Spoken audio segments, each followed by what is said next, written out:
Hello everyone, this is Talks with Petri show and I'm your host Petri. Today we have a singer, songwriter, composer and pianist, multi-talented Younee with us. Welcome Younee. Hi. How are you doing? Very good. When did you realize you had a serious talent for music? I thought music is the most fascinating thing since I was very young, like 3 years old. So like musical toys were my toys. So I remember you've been telling in the clubhouse room that you draw a piano. Oh, yes. How did it all start? I almost forgot the story already. Yeah, but the thing is, I was in the kindergarten and then there was a piano, but then I just played it there and it was so nice feeling. But at home, I didn't have a piano, so I just draw in a long paper and then I colored every keys and then I played on the piano and then I imagined how it would sound like. And then the next day I played it on the real piano in kindergarten and then it sounded great. Oh yeah, it sounded like as I imagined and that was the really fun time. When did you make the connection that you can see the colors and you also have a perfect pitch? Was that from the beginning? Yeah. The very first time you draw and it was perfect. Yes. Yeah. So my hobby was every sound, which I heard it from the kindergarten bus or like animation theme songs or TV pop song from music from TVs, anything which I heard. I always wanted to play and then it comes out as I thought and that was really fascinating. So when you hear something, maybe birds singing, you can easily reflect and do that, reproduce it when you come back. Yeah. And then when I was like 7 and some piano teacher told me that this is called a perfect pitch and okay. And then you started to also study and really become serious in the... But it took time because actually my parents were more serious about learning other things like mathematics or some normal school subjects. But one day before I went to the school, elementary school, near my mom's pharmacy, there was a piano academy for children. And, there is a piano. And then I just went there and then, can I play piano here? And I was like 6 years old. And this teacher thought like, okay. So you sneaked in? Yeah. Without the permission of your parents? Yeah. But then one day this teacher came to my mom's pharmacy and she saw me there. That, you are that kid. So, she always come to my piano school and she play, really she enjoys. And then, mama, she was so shocked. And then she paid and then she sent me this piano academy. So I could really have fun. Yeah. And that was the time when you got your first piano as well? Yes. So like 7, 8, 9 years old. And then at that time, we learned all this basic stuff to play piano, basically. And then it was really fun for me. How can I learn much faster so that I can really play as I want? This was also really fun time. So what was the hardest part, when you were growing up and learning music and playing piano? For me, learning piano was most fascinating thing. So at the beginning, we are concentrating how to play piano or how to play both hands separately, something like this. But then after we reach some level that we can play Mozart or Chopin, something like this, then what excites me was like, how can I create very beautiful sound? So even though we play the same song at that time, which is written songs, but how can we express more as if we are singing through this instrument? And that was really fascinating thing too, another level of fascination for me. So I always recorded what I was playing and listened to it and analyze like it's how it sounds different if I breathe more and play this note, the first note. Is it different? Something like that was really fascinating. When was the first performance you did, the live performance? Was it in that restaurant? Oh, that was I know a lot of stories about Younee, just for the audience, because she's been talking in a clubhouse, so I have a bit of inside knowledge, but they are not so well-known stories. Yeah, that was... whenever I saw the piano, I always wanted to jump on it, and I wanted to play it wherever it was, whether it was on the stage, whether it was somebody's house. So I saw the beautiful white grand piano on the stage in a very posh restaurant at that time. We say posh restaurant when we have to use a knife and fork, not like this. So the restaurant's name was called Athene. It's like a Greece kind of interior and luxury interior. It was nice. And then I was there with my parents when I was 5 years old. And then, wow, there's a piano. And then, can I play there? Can I play there? But this stage was quite high, so I was not sure if I could jump on it. But then my father asked this manager, and could she play this piano? And then they say yes. And then I played just a Korean national hymn anthem. Interesting choice. Yeah, because that was the only one thing which I could play at that time. And then with some small knowledge, I did some reharmonization and then I played it. And then all the restaurant guests were happy and they think, oh, cute, and something like that. So did you take any requests, or did you improvise already at that stage? I always try to change something when I play something. And but nobody teach me or taught me how to do it at that time. It was only my game or my own playing. I remember a story where you mentioned that you forgot how you were performing live somewhere, and then you forgot, how to continue the song, and that was pretty much when you... Yeah, that was maybe the first time that I improvised. Actually, I went to music school. After my elementary school, there is a very really great music, like art school in Korea. And luckily, I could study and learn many things about art and also normal subjects too. And there, the good thing was there are many wonderful artistic students around me. So it was really great. And we had every week concert. So there was a piano, violin, or flute, cello, contrabass, whatever. We all played each week. And this was like 10 people in one stage, but each person played what they were practicing. So it was really fun time for me. And at that time, what I had to play was a Chopin ballad. And that song was like very repeating kind of thing.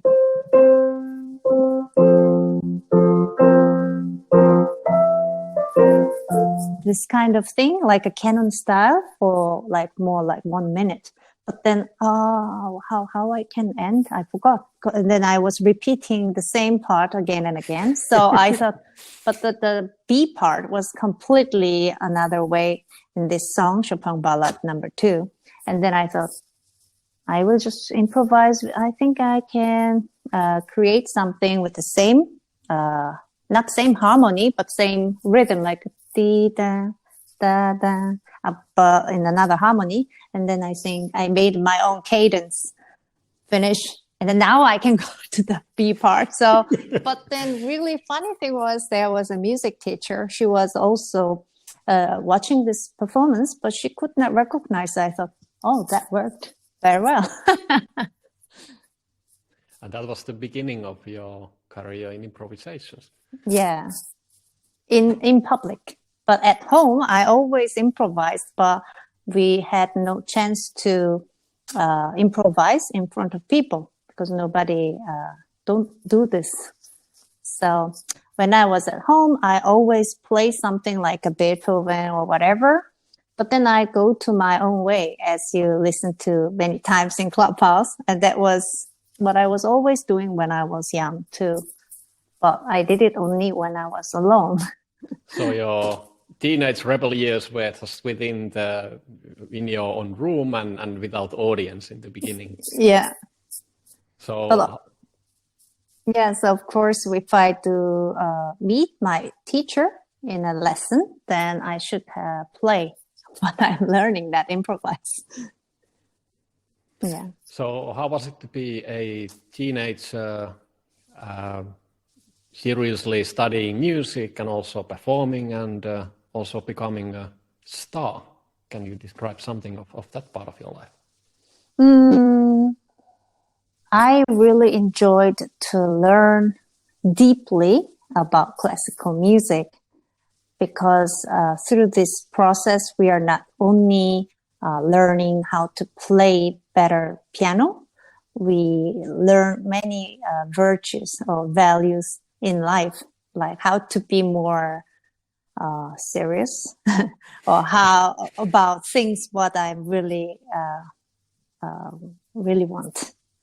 Like I want to achieve something or this kind of thing, or how to be patient to achieve something what I really want. Because through all this practice and all that.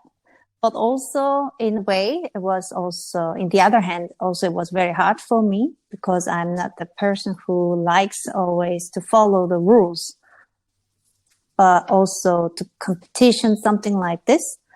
And I was always wondering why we have to always compare this girl play better than the other girl or this boy win something. We all do art. Even if we play all the same Chopin or whatever, but that's kind of cruel for me. And I was wondering, is it really meaningful? Even though it's also a good side too, to develop something, wanting more, something like this. But even so, I was thinking that's not really an essence of art. But in that time, it was really a big part of our learning process. So always we had to have a competition with a girl next to me or a boy next to me or boy or girl who are not next to me, but we are aware of that. They are also making amazing much effort.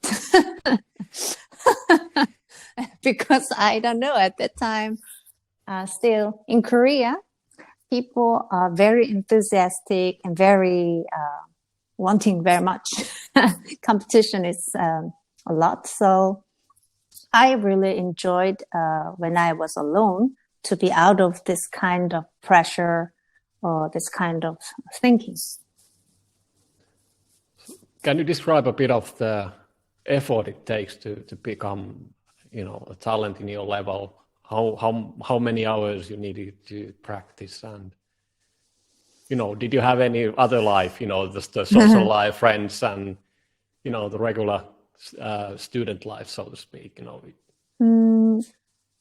I think 95% of my life was only thinking about music. Wow. And it doesn't mean that I was not socially unable to be with other kids, but actually my life was very busy. Not only me, at that time, students who were learning piano or violin or whatever instrument, they were all busy because if the school is finished, it's already like after 3 p.m. And then we go somewhere to learn more things.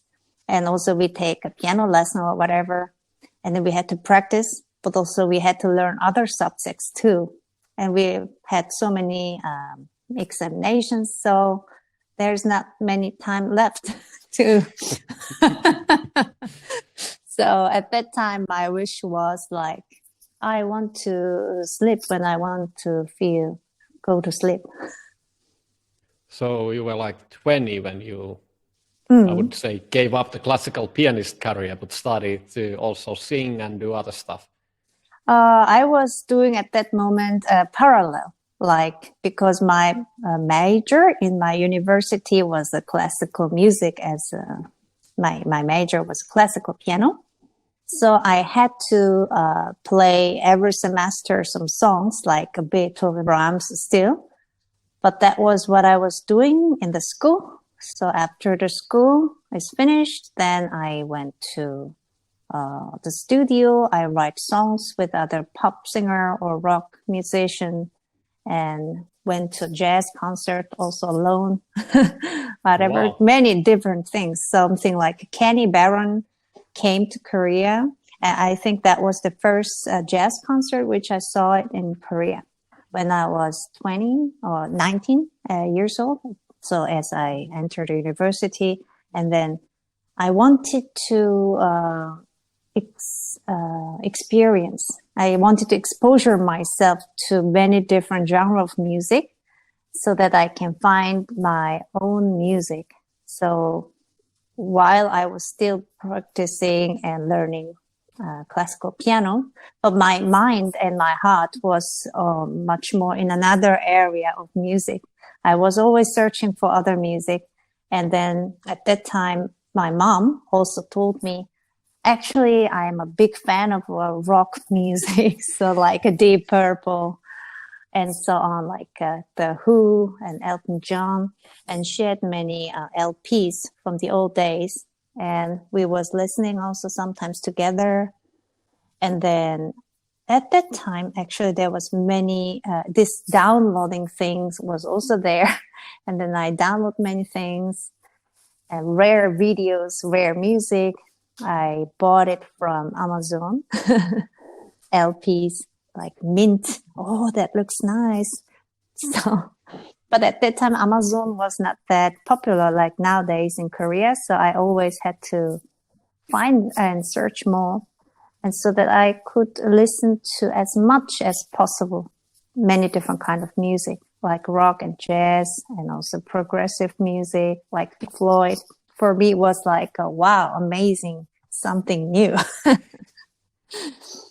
So it was. Then you became like a superstar in Korea. You did a lot of things in there. You did at least 2 records. You were also in the top charts, and like you mentioned, you were also doing stuff for other artists. So can you describe a bit, that part of your life? Because it came to an end, and we can go to that part a bit later. Yeah, so I mean, at that time, the daytime, I was in the school, play Brahms in front of the professor, as if I practiced much more than actually it was. But because my heart was somewhere else, not at that time classical music anymore. And I was writing pop songs for other artists. And then I made my own album under the name Keys Piano. It was like my own song. And actually, I never felt that I was a singer. I wrote a song for singing. So, then I must practice singing too. So I sang a song with my own lyrics, and I was playing piano also together. And this was started after some singer and songwriter competition. I just was, at that time, was really like wandering around where would be my way, where is it, and where I should go. I didn't have a guide in musical way. So I entered this singer and songwriter competition. I saw the plakat, so like a big advertisement on the street while I was in the bus. And this sounds interesting. And then I enter there, and luckily I get the first prize. So wow. And they gave me quite a lot of money as a prize money. And after I get this money, I did also many good things. And it was really fun to see people ask me oh, what are you talking about in your lyric? Who is that? Or when was it? Something like they are asking me about my own story through the lyric. But if I play classical music, it's from the composer, which we love, but it's not my own story. And then I thought like, oh, that's so fun. I think I should write my own story. But the first format which I expressed my own story was like pop music, because I was in Korea and that was most popular way of express ourselves. So that naturally I debuted with my own songs. And then suddenly I was in a completely another atmosphere area, like a TV shows after the really famous rock or rocker. And then kiss piano, and then I had to play my own song, and it was really completely like a Jekyll and Hyde kind of life. But my professor in my university was not against it, and she thought it's kind of very interesting. And one day, but I always act like I practiced it very much, this Brahms. But she could feel that my heart is somewhere. And then one day I entered this lesson, and she asked me, I heard that you would enter this singer-songwriter competition. I heard it from another students. Oh, yeah. And can you sing that song? And then, I sang in front of her, and she really liked it. And she asked me, what will you wear on the stage? Something like this. Because how you look is also important. And so she was really open-minded. So I was really happy. Yeah. So then you started to look outside of Korea as well. Yeah. And after I released second album in Korea, I had a good chance and good luck to meet many different kind of people from the internet, many great artists, jazz artists, and also just friends, music lover friends like you, really music lover and music, great musicians from all over the world. So how did you do at the time? You went to clubs? Did you go to MySpace, and online? Yeah, MySpace was the thing, was a long time ago. But also before even MySpace, I also was writing. I had an idea that what would it be if I write a song in English lyrics? Because I've never been to another country until that time. But we grew up listening pop songs, like British pop songs. Yeah, like British pop songs or American pop songs. And there, at that time, nobody was singing in Korean. So I was wondering if I write a song in Korean, how it would be. And then I wrote something on the internet site about songwriting forum kind of site. And there some man sent me an email with so many lyrics which he wrote.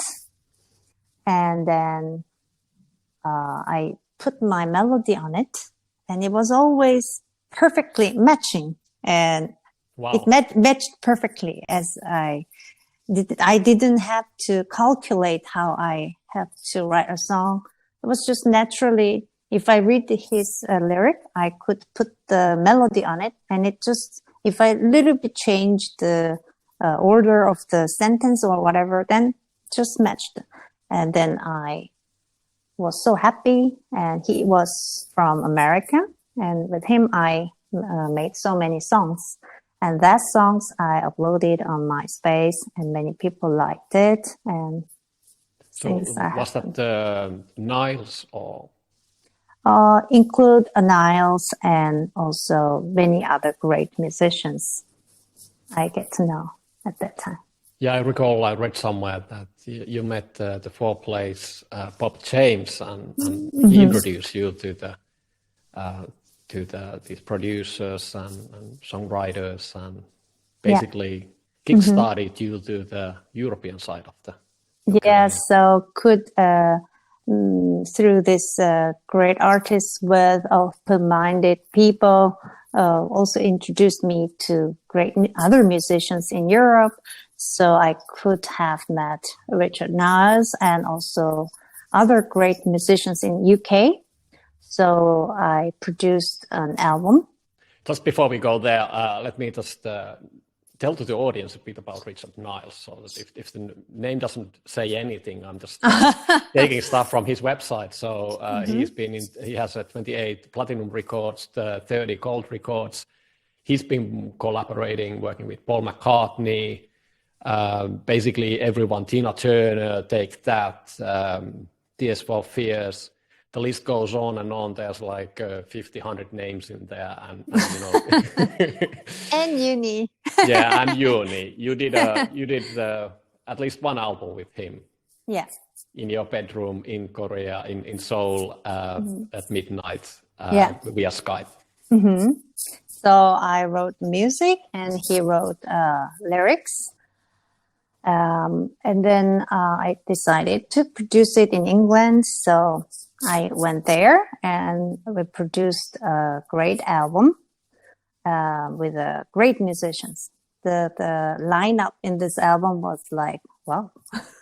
Yeah, it was amazing. And also he actually writes this in his website that let me just quote a bit. A couple of years ago, Bob James introduced me to Korean virtual pianist, singer and songwriter Younee. We recorded an incredible album with the finest players. We co-wrote the music and I wrote the lyrics. I arranged in an area I love, band stylistic, a combo of rock, jazz, classical and funk. What a fun it was to have a pianist with unlimited technique. I could write anything, and I did. Yeah, so it was definitely an amazing time in my life.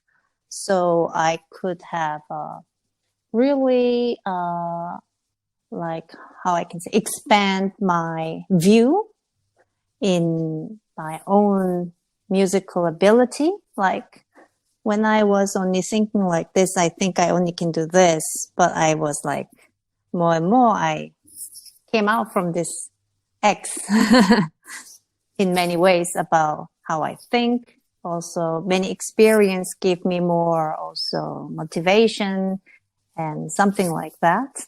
So, can you recall the moment when you decided to leave the stardom behind in Korea and start to shift to Europe? Actually, after the second album in Korea, I had also another offer from another great company in Korea. Then I could make a third album in Korea, in Korean pop style. But I was really wondering what would happen, and I wanted to know what I could make even more in music, not only Korean pop style. So I just thought I would rather go this adventurous way, and I just went there. So you were like, okay, pop star in Korea, check. Swipe left.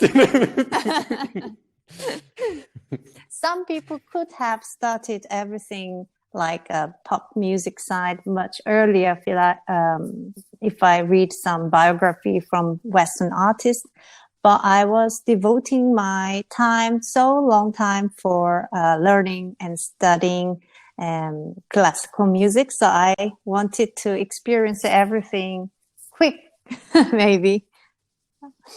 Yeah. And you got a lot of success with the first album, the UK album. Yeah. You hit the charts, you won some awards, and you were touring in US and UK, and you took the British invasion quite seriously.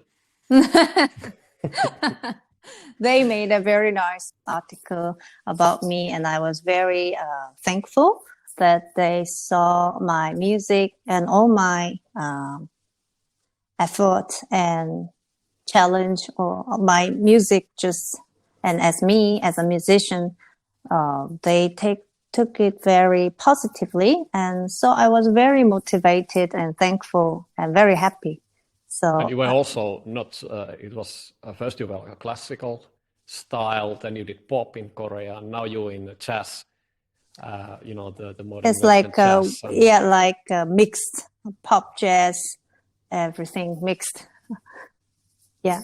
So I actually recall that in your YouTube channel, Mm-hmm. there are some videos you did maybe 2009 or something like that when you went to go to the recording or something, but just for the audience to know that there's some footage, still maybe Younee even don't remember herself anymore, but that's just fun to see that when you were doing the recording and when you're doing the UK stuff, that how it was happening. That was quite amazing. This album is quite not available at the moment because we wanted to re-release that at least in a digital form.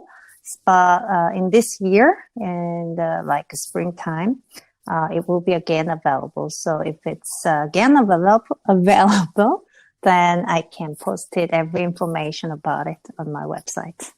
Is there going to be some new songs? Are you going to do something differently there, or is it going to be? No, this is only a re-release, and then actually my next step of my new album will be my improvisation album from my live concert in Germany.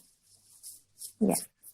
And you are living at the moment in Germany. You are not actually in UK, as so far people who have been listening to us, would assume that we are just, I don't know, halfway through your journey, your musical journey so far. Yeah.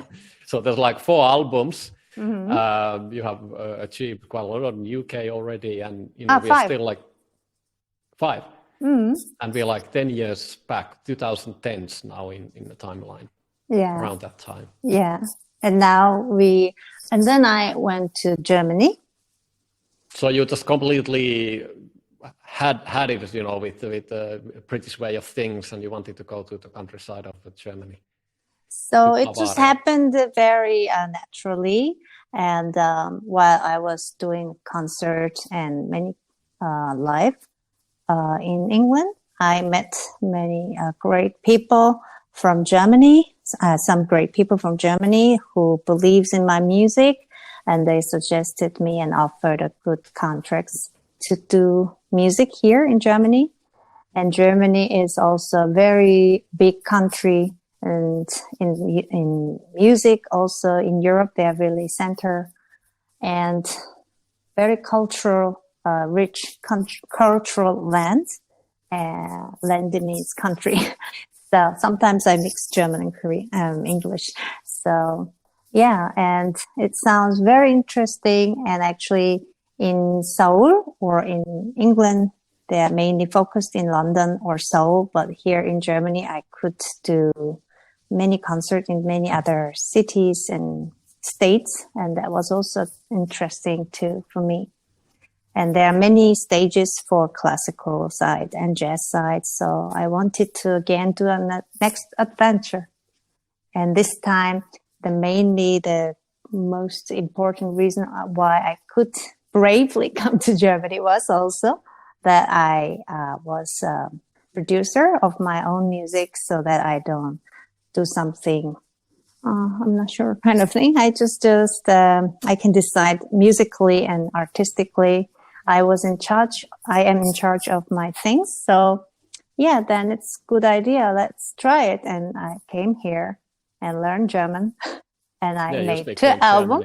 And you've been in TV, you've been in a lot of places, and you can actually, the audience can see it also in your YouTube channels, and you share things in Facebook. So there's a lot of interviews. There's a lot of stuff going back way to the 2013. Yeah. So for some years, I was spending time actually to make another album. Actually, I had another album which I didn't release at all, and that's in a reserve, we say in German. It's in my drawer. It's actually a pop album again, but which is completely produced by myself. Every instrument, every arrangement, and everything. It's like a one-man band, but played by a great German musician. But even so, somehow I had also made another album too, and that album is Jugendstill. This was always... So the pop album, which is not released, came before that? It's not released until now. Wow. Okay. One day I will release it, but Does it have a name already? I have many songs recorded, but I didn't make an album title yet. All right. Yeah, but then at that moment I made that pop album, but also I made this classical improvisation album too, like Beethoven or Debussy or Brahms, Bach kind of songs. Very beloved, lovely classical theme. I improvised as I want and recompose some songs.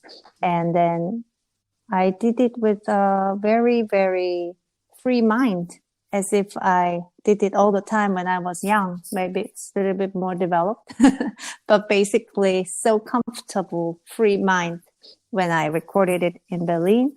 And then we decided to... Was a studio album, or did you do it live? Yes, studio album No. in Berlin.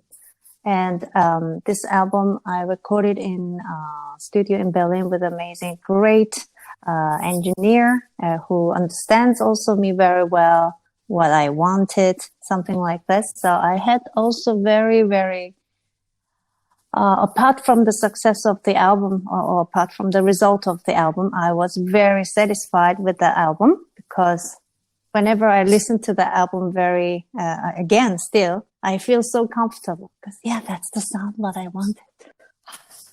Yeah, that was that the album where you were, really picking like that this is the proper piano for this, and this song, and you were really like perfecting it. Yeah. So even in that album, we mastered like 3 times. Are they still talking to you? And also, I was kindly fighting with this great engineer who won many Grammys and think like it's normal. I felt like, but I asked him like, but this frequency, can you a little bit reduce or change something like this? But then, okay, he didn't say it so easily like this. He wanted to test me if I can really see the difference. Yeah, the difference. So he sent me, without the name, just A and B. So Younee, now you can choose. So I said, definitely A. Please do it. I really like this one much more. Oh, you have golden ears. And then he did it. So not only the music side, like how to play or how I improvise or what to play, how we recorded was also a big part of the album, because even before we went to the studio, I think about so many things about the concept of the sound, the piano sound. And then with great help from my own engineer, we was trying many different things for recording. And then, with that kind of concept, just like when you go to a hair salon, you show some picture and can you do it like this style? And then some good hair designer will say, and okay, great. I know what you mean. And then they do it close to that style. But someone said, this is only a photo, or this is a Photoshop. This is a hairstylist just made it. It's not something. But he also tried to make the sound as I wanted. It was really nice collaboration working with him. And then he sent it to me again. This is a master. Before you master it, it was like that. But this small magic is disappeared, I think, because what you did. And I did it with an amazing, great machine, like analog something. No. So I said, I think analog machine is my dream, but I think maybe there is only piano. So maybe, can we do it again? And then he sent me again, something like this. So yeah, it was really fun and no compromise of what I wanted. And what I wanted is really not easy to explain, because it's something abstract, like to describe some sound, to explain in a perfect way. It's not that easy. But somehow I always had luck that he and also my own engineer who helped me to get that sound, to find that sound, they all can understand what I needed. And I said, then they said, So it was really great experience. And then you did another album. Was it straight after that one? Or? Mm-hmm. So the first album, Jugendstil, was inspired by the classical melodies, which I improvised or rearrange and recompose. But the next album is called My Piano, and that album is my own composed piano piece. Include improvisation, and so I was even more nervous and wondering how they will judge, because I was wondering, because I never show this big long piano piece which I composed. But I just composed as I think. I like this kind of thing, like a bit rock, but also there's a melody. But the main thing was every song have a story, like a storytelling, because I had the consequence why I wrote that songs. And that was fun for me. So whatever they would judge, I thought, but it's my story. And for example, there's a song called The Moment. And there I was walking on the street after my German course in Würzburg. And then suddenly I had a crazy back pain and I could not walk anymore. And then someone who was walking on the street had to help me. And then for 2 weeks, I was like, like this. This is called Hexenschuss in German language. So Hexe is like Hexe. Like, I don't know. It's a really crazy, funny word. Like, so you get this back pain. yeah, like instantaneous. Yeah. So at that moment, I heard like a kind of unharmonized, not nice chord in my head, like, like a shock. Yeah, almost like a discord. Yeah, discord. Shock moment. So I was thinking, this was what I was listening through my body. So I wanted to write a song with this discord in the beginning.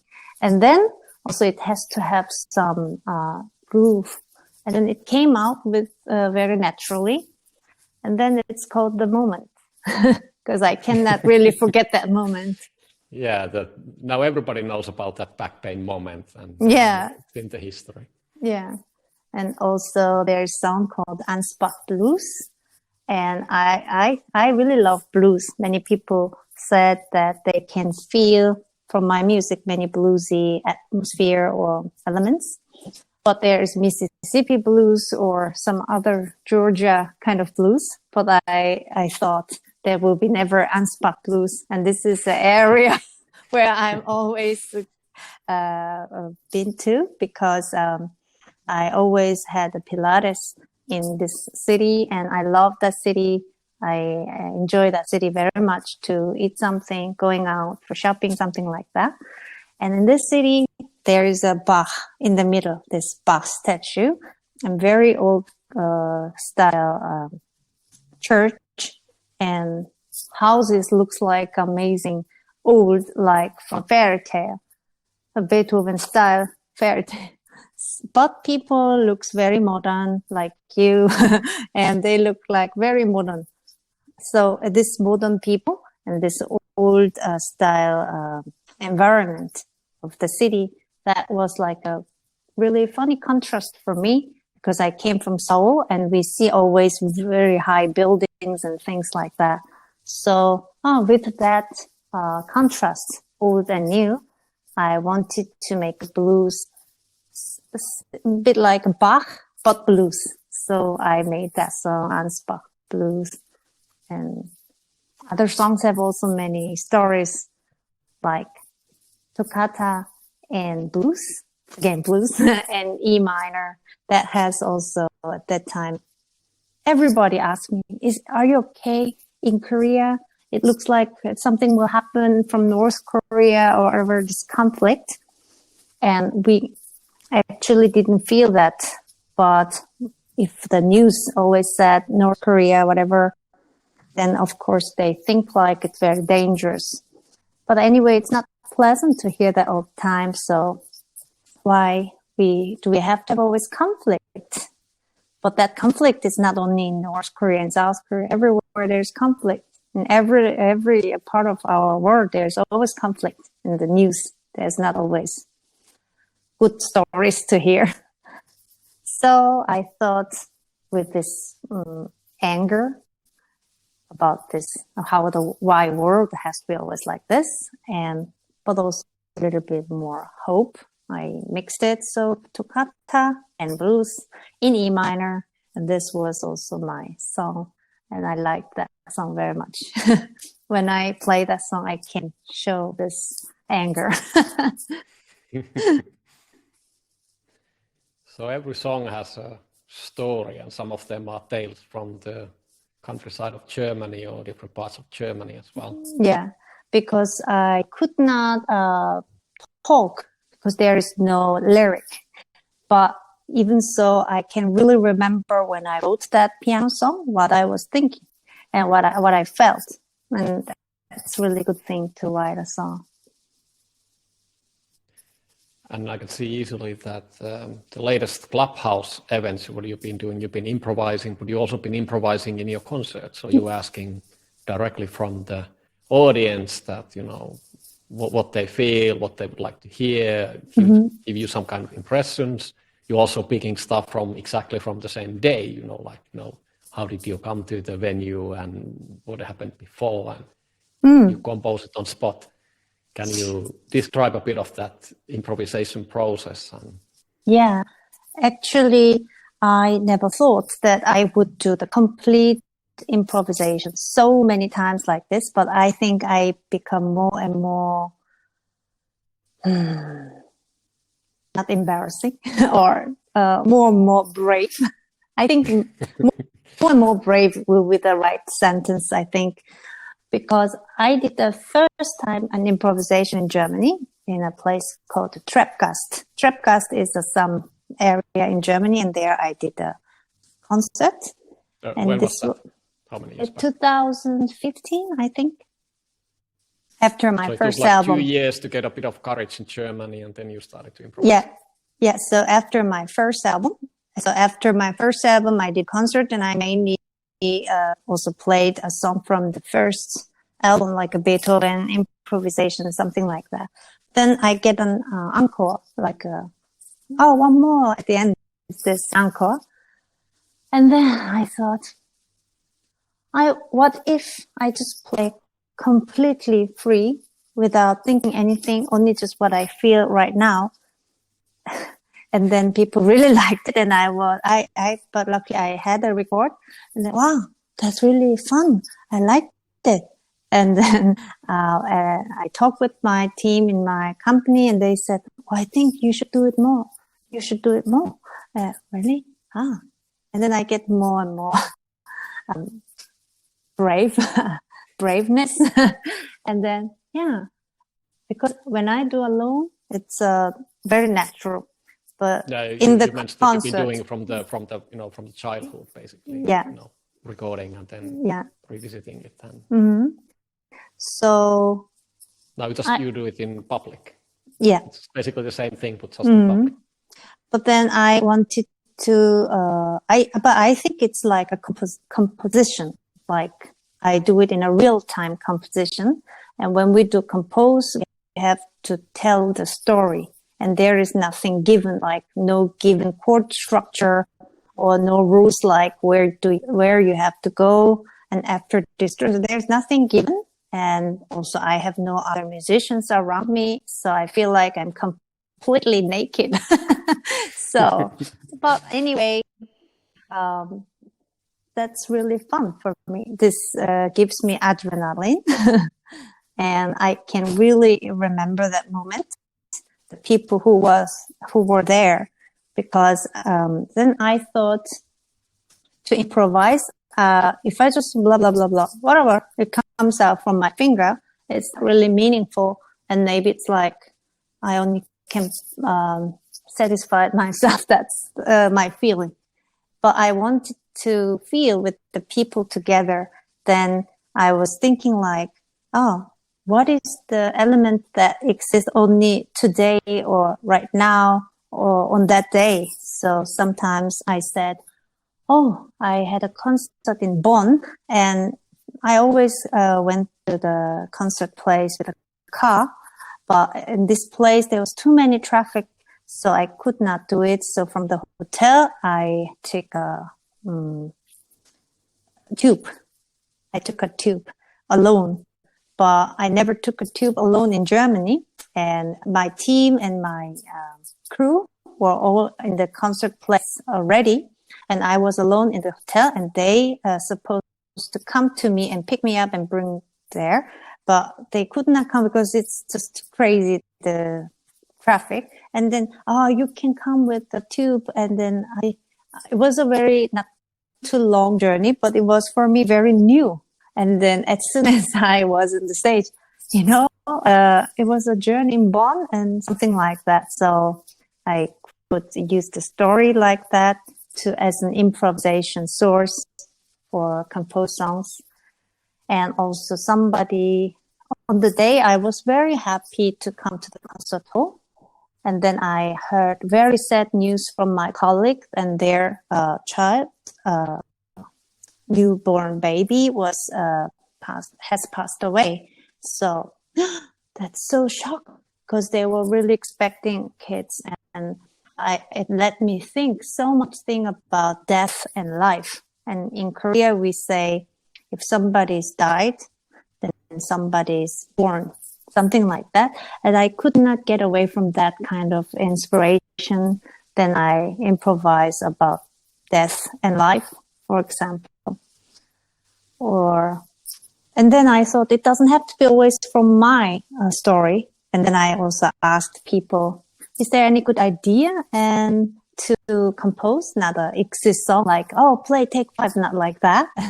And then always audience gave me an amazing, interesting subject to compose, like the full moon or whatever we could feel together. But most funny request for me was jungle. Somebody just said, jungle. What? Oh, we are in the palace now, but you say jungle. So, okay, then we are now in jungle. So I will thinking I would compose and I will imagine as if I'm in jungle, something like that. And that's recorded nicely, and you can watch it also on YouTube. But there are so many moments that I didn't upload it anywhere. It's recorded. But all these musical moments are recorded, and the next album will be this Improvisation live album. So I have to choose from many concerts for the album. Yeah, that's what you say, that there's so many things to choose from and so much. So I was suggesting, I think, in one of the rooms that, hey, just call it a playlist and just let people decide. Vote. They can vote. Yeah, CD is limited format. You can only have so many minutes in there. Playlist is limitless. So you have like hundreds or thousands of hours of recorded music. Yeah. Unpublished. Yeah. So this year we will be lucky and we're going to have at least 2 albums, or is it 3 albums? I already lost count. I hope I can make it at least 1 album and re-release album from the old days, and I will see what I can do more. I have so many things. About the pop album now. One day I It's been waiting patiently so long. Maybe it's time. Yeah, maybe. Pop side of Younee. Yeah, I haven't heard that too much. The Take 5 side I have heard a bit, and I think people love that as well, the David Brubeck's. Thank you. Version you did a few That's months amazing back, weeks back. Song. Yeah, as that man suddenly asked Take 5, and I could not avoid because it said it very, very loud. So, I never played it, but okay, I will try it, and I did it. So it was first time you never played that? Yeah, I never played it because it's too famous. Public, or never played? Never played it because it's just too famous. Sometimes if something is too famous, then I didn't think like I want to practice it because it's already so many times played. And I always also like to find something. Oh, this is so nice, but I think people will not know this one. This is also my taste also. So yeah, but it sounds quite brave if you never played. Yeah, in private, and then you go live and you do it, and if you expecting yourself to do it a bit better than you at least to be a certain level, and that's the really braveness, and if it didn't work well, then it didn't work well, but I did it because I think that's life. I think always just to show something, I prepare perfectly and show the best thing.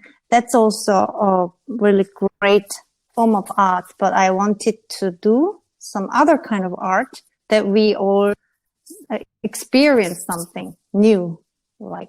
So I also want to surprise myself, but there's no guarantee that it will always work, and that's why it's very risky. But that's why also I feel more adrenaline.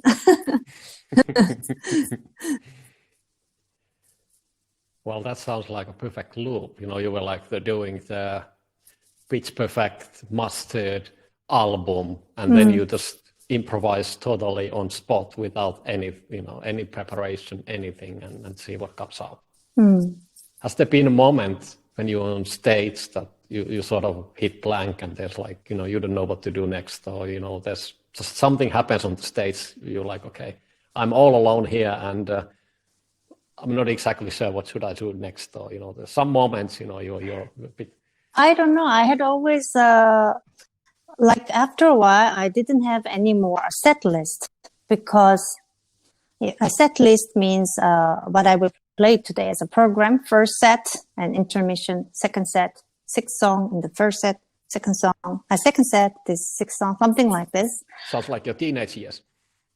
Like normally every concert have a set list. Yeah. It's like preset already. It's almost, like done before you start.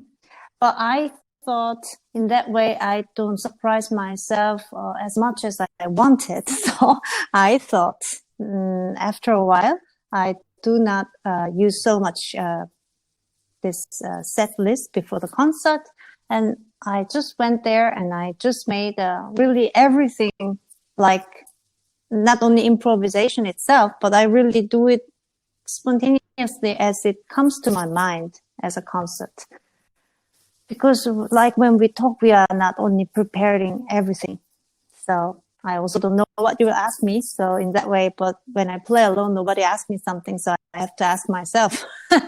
So then, let me see what I answer. So everything in that moment comes to my mind. And as I had a concert in Elbphilharmonie already 2020. So that was March. It was very overwhelming for me because, wow, Elbphilharmonie, that's a nice place. Everybody was talking about that place and I was very happy. But then also the piano was amazing, great piano Steinway, and was really so light. It was very light to play the keys, and then it made me really flying. And then I felt really like a living room. I felt so close to people, and they always gave me a new idea to compose and like improvise. So it took like almost 3 hours a concert. And that was so long. But we was all like, what will happen? What will happen? And then we could not really feel the time. Only the crew was like, but it was all recorded, and the result was really great. So I think the next album could include that part also. So at least 3 hours going to be released now. No, not 3 hours. And also I sing sometimes too. So I feel like if I compose, it's not like anything what it comes to my finger blah, blah, touching. It's not like that. It's really, I feel amazing much connection from my brain, my heart, and I'm really somewhere. And after the concert, I'm really literally like fainted, like like this, because so much, my brain or something is really somewhere, amazing much energy from here more than here or my body. So, and then after the improvisation, then I sing.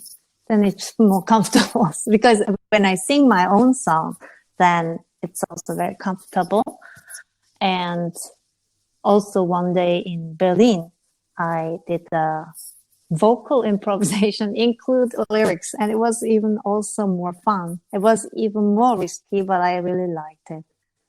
That came from Clubhouse actually, because in this Corona time, I did a Clubhouse and many times. And it was for me really fun to know many new people, interesting, inspiring people, and also a lot of musicians in your rooms. You know, yeah, you first time start to jam with them, and there's latency also, so it's really challenging. Yeah, and it was really imagination game, and listening and communicate with the imagination, and because we don't see them, also the audience. Or the speakers or listener, we don't see them, we just imagine. There must be someone from Hamburg, there must be someone from Estonia. We are all in different places, but it was so fun and inspiring. And they are all interesting individuals. So I used some stories as a lyric. It was so comfortable there because there I didn't have so much pressure to show off, or I don't have to wear something. They are not watching me. So comfortable. We only listening, and it came out. And then bravely enough, I did it in concert on the stage, and I felt I think more and more I leave my heart a little bit less. Like, I want to show really perfect thing, something not like this, really more comfortably. Something unexpected, good thing came up from me, and also people liked it, and I liked that. In the previous episode, I was talking with Pierre Stanislas, and he was talking, I think, I also named the episode called Happy Coincidences. Yeah. And magic moment. Yeah. Magic moments happens exactly. Yeah. Like yeah. I remember so many moments in your Younee's piano salon. You can find it in Clubhouse, where artists start coming in and you start to play, and more people are coming in and they're joining, and you never know what's going to happen there. Yeah, I really like to surprise myself, and that's really fun. So when I feel fun, I think mostly people also feel fun. That's how I experienced. So what's next? You've been doing so brave things that are there anything left? Any other brave things still to, discover? Any uncharted territories left? Maybe I will change my profession. Are there any good candidates for that? No, at the moment not. You just one day dump all your music and say, I'm done. Sayonara, so long.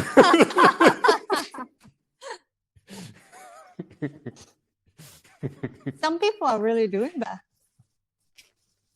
Some musicians. Yeah. Mm. Well, maybe, it's sometimes you need just a bit of break and do some other stuff to find the inspiration. Yeah. But I really think of music all the time, but I am interested and curious about many other things in the world too. So as you also talk to me on Clubhouse too, I'm not only interested in music, I'm interested in general many things. So who knows what will bring in the future. How is there any difference in the audiences, and also your style has changed? So has your audience changed? Can you describe something about your career, and also the times have been changing? So now there's Clubhouse, there's different ways to actually experience music, going back to the Sony Walkmans. and the different ways of doing stuff in the with MySpace and tapes and LPs. I mean, you mean the audience side? Yeah, in the audience side and also from your artist side.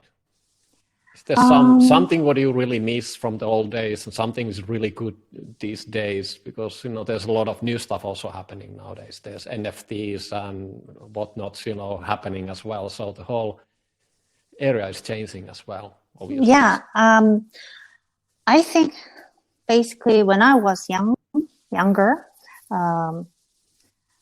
not European or Western people were aware of Korean culture so much like nowadays.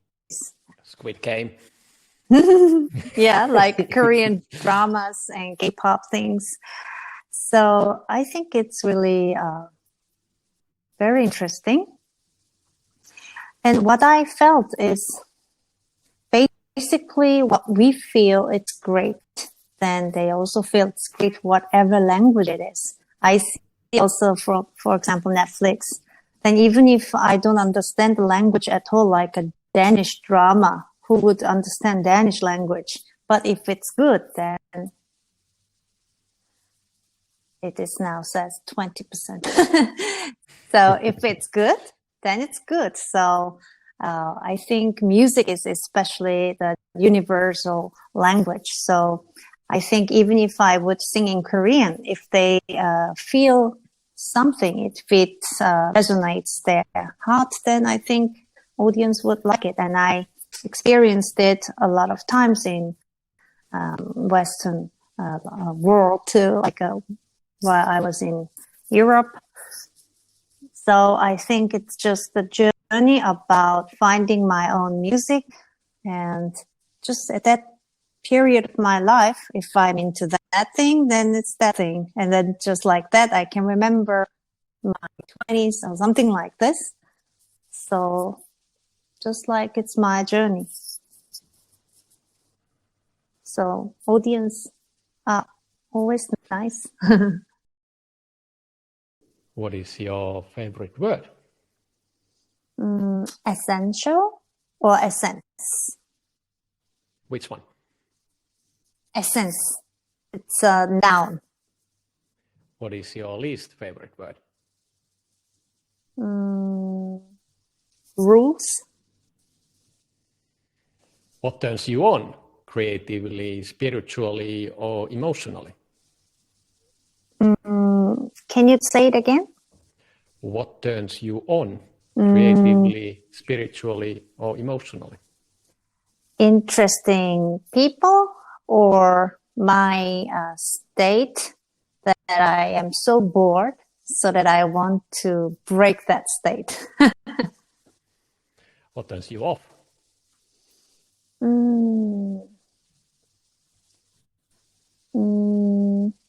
When some people compare always with others. What is your favorite curse word? Scheiße. I don't think we will translate that. Scheiße is German curse word, which I learned when I was in a high school. It was the first German word I learned. Very common German, sweet curse word. Compared to Korean curse word, it's just like nothing. So what's the Korean equivalent? It sounds too brutal. More sexual way, like fuck. What sound or noise do you love? My rice cooker said, my rice cooker is talking, and at the end of the time, they said, now your rice is finished. Please open and stir the rice. That's my favorite sound. And also some nature sound. What sound or noise do you hate? Can I say more than one? Yeah, it's your choice. Like a TV sound, which I'm not watching, or consciously, or untuned piano. What profession other than your own would you like to attempt? Movie director. I would like to experience many other jobs actually. So it was really nice question. Like movie director or painter, anything which creates something like author for writing books. So if you have to pick one, what would be the movie director? What profession would you not like to do? Working in a company every day in a office kind of work. Like in Japan, they say salaryman. Salaryman. If you could be a co-founder of any startup in any era, which one would you choose? So it means I can create a new startup.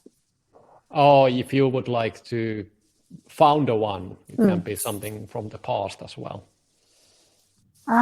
If I could be a venture founder, then I think as if I could be in the future and as if the time travel is possible, then I would be, I would like to do a concert booking agent. But as the time travel is possible, so I can be a booking agent for many different eras, artists. So I can... So you would like to go to the past or you would like to go to the future? A future, so that the time travel is possible. So for example, I arrange a concert, then I can book a musician from the past. So Beethoven can be there too. I can bring him here. Oh, I see. So you're making people to travel between ages. Yeah. Come together.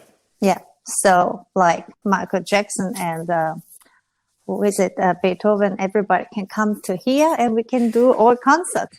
So in my booking agency, the musicians are not only from these days. That will be so fantastic. But I know that's not possible, but it will be great if it's possible. Maybe it's somewhat possible with some technology. Obviously, it's not exactly like that, but Yeah. some ideas we can. And also, I would like to invent. I would like to invent a new type of piano. So, because TVs or radio or internet, cars, they are all developed in the last 100 years so much, but piano looks so same. So what's wrong with the piano? What needs to be improved? For example, I would like to test many different piano, only for performance. So it was my imagination while I am playing this piano, I can get some good energy from the piano. So it's really good for the player's health from some... Isn't that called electric piano? Not electric, maybe. Some good hertz is coming to me. And if I touch when I play it, then some good bioceramic kind of energy comes to me through by touching these keys, the white one and this black keys. Gives me some good frequency for my body. So if I play this piano, I become more healthier, something like this, another concept of piano. Or just like if you go to dentist, then this chair, if you sit, then they always go back. So this chair, piano chair, is always separate, but they can be together. So somehow I can zzz like this, so I can play even if I am lying down. I guess the chair is easier to accomplish. That could be probably done even this year.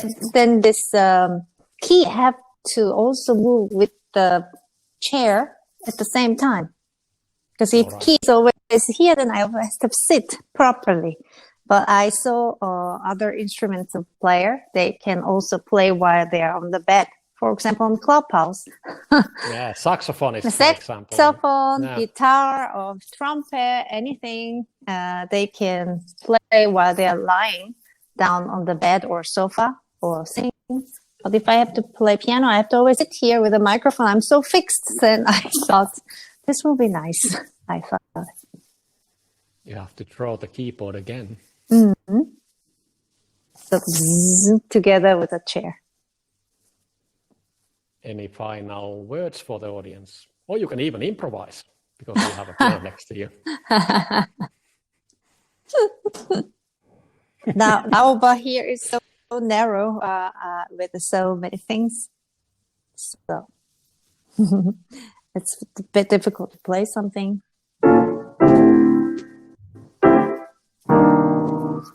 I don't know, the sound is not so great now. Yeah, it sounds perfect, and you can even sing if you like. Ah. Really short one, as if we talk amazing much. Talks with Petri.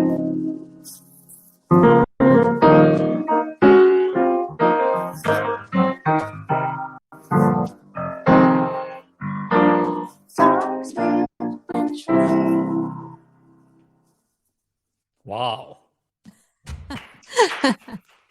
That's the new outro, I guess. So it could be even the intro. If you allow me.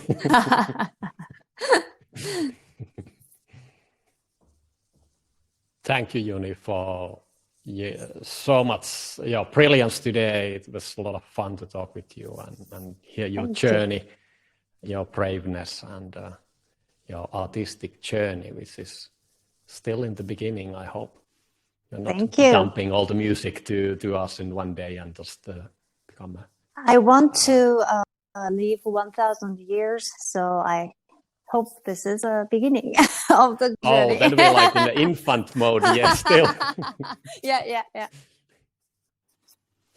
And thank you for the audience as well for joining us today. Please follow Younee. You will find her in YouTube, Facebook, Instagram, Clubhouse, even live, hopefully, city near you. Mm-hmm. And till next time.